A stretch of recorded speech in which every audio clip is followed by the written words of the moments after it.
ताहयात chairman Imran Khan साहब ने हमेशा कानून की बालादस्ती का ख्याल रखा है।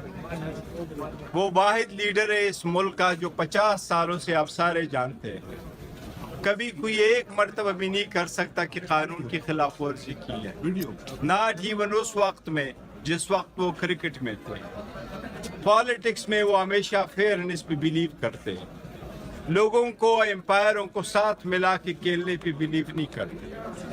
हमने हमेशा कानून और आइन की पासदारी करते हुए अपने पार्टी के अंदर अगर डेमोक्रेसी आपको नजर आती है वो सिर्फ और सिर्फ पाकिस्तान तहरीक इंसाफ में खान साहब की वजह से मौजूद है और उसकी जिंदा मिसाल मैं आपके सामने हूँ। बाकी पार्टीज अपने बेटे को बेटी के अलावा किसी और को जानते तक नहीं है, अलाउ ही नहीं करते, उनकी डिसीजन ड्राइंग रूमों में हुआ करते हैं। खान साहब ने एक वर्कर को मुंतखब करके मिसाल कायम की है कि इसी को कहते हैं जमहूरियत। इसी जमहूरियत के तनाजुर में इलेक्शन कमीशन ने 13 सितंबर को एक ऑर्डर रिजर्व किया था और 23 नवंबर को अनाउंस कर दिया इतने डिले के बाद, और हमें 20 दिन का टाइम दिया कि अपने इंट्रा पार्टीज इलेक्शन कराओ। कानून और आइन के मुताबिक, हमारे पार्टी के कॉन्स्टिट्यूशन के मुताबिक और उसमें जो रूल्स बने थे उसके मुताबिक हमने free and fair and transparent election करवाए। पेशावर में प्रेस कॉन्फ्रेंस हुई, डेट हमने अनाउंस की 2 तारीख को इलेक्शन होंगे। 28 तारीख को हमने इलेक्शन कमिश्नर को अपॉइंट किया, 29 तारीख को शेड्यूल अनाउंस किया।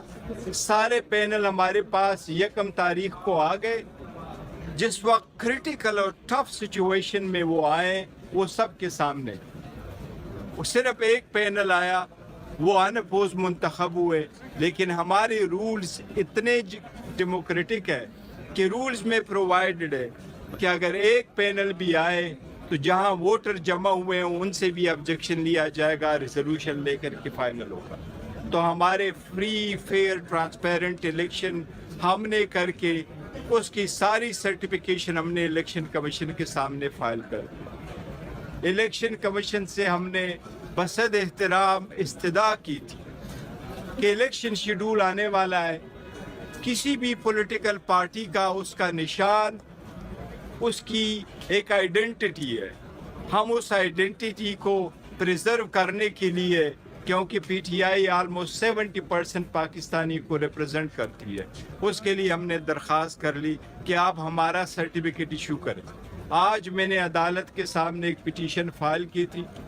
हमने पिटीशन फाइल की, पीटीआई ने, केपीके के सारे जो हमारे वाइस प्रेसिडेंट थे वो उसमें भी पिटिशनर थे।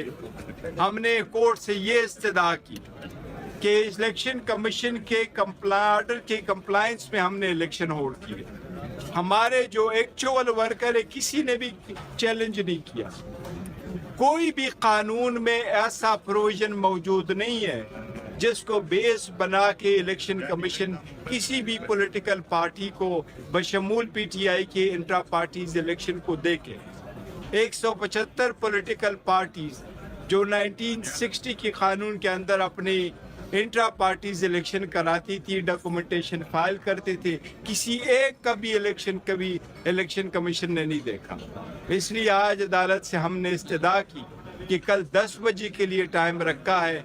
हमें खदशा है कि कोई एडवर्स ऑर्डर इलेक्शन कमीशन पास कर देगा, क्योंकि फॉरेन फंडिंग केस में भी एडवर्स ऑर्डर पास हुआ, कंटेम्प्ट के केस में भी एडवर्स ऑर्डर पास हुआ, जेल ट्रायल का भी ऑर्डर किया गया, रेफरेंस भी इंटरटेन किया गया, इवन तो शखाना कंप्लेंट भी फ्रिवलेसली और विदाउट ज्यूरिसडिक्शन फाइल किया गया, और हमारे इलेक्शन जो हुए थे उसको भी डिक्लेयर किया गया।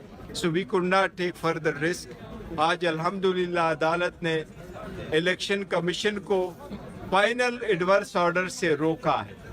हम चाहते हैं कि प्रोसीडिंग हो हमारे, अगर वो नोटिफिकेशन इशू कर दे तो बहुत अच्छा। वो हमने सारे कानून के मुताबिक डॉक्यूमेंट्स फाइल किए, पर हमें खदशा था کہ اگر الیکشن کمیشن ایڈورس آرڈر پاس کرے تو ہمارے بیٹ پہ ہمیں بہت خطرہ پڑے گا جو ہم افورڈ نہیں کر سکتے، کیونکہ بیٹ اور پی ٹی آئی پاکستان کے 70% عوام کی نمائندگی کی نشانی ہے۔ انشاءاللہ تعالی ہماری عدالتوں سے یہی توقع رہی ہے، اور عدالت نے آج الیکشن کمیشن کو ریسٹرین کیا ہوا ہے فار فائنل آرڈر انشاءاللہ۔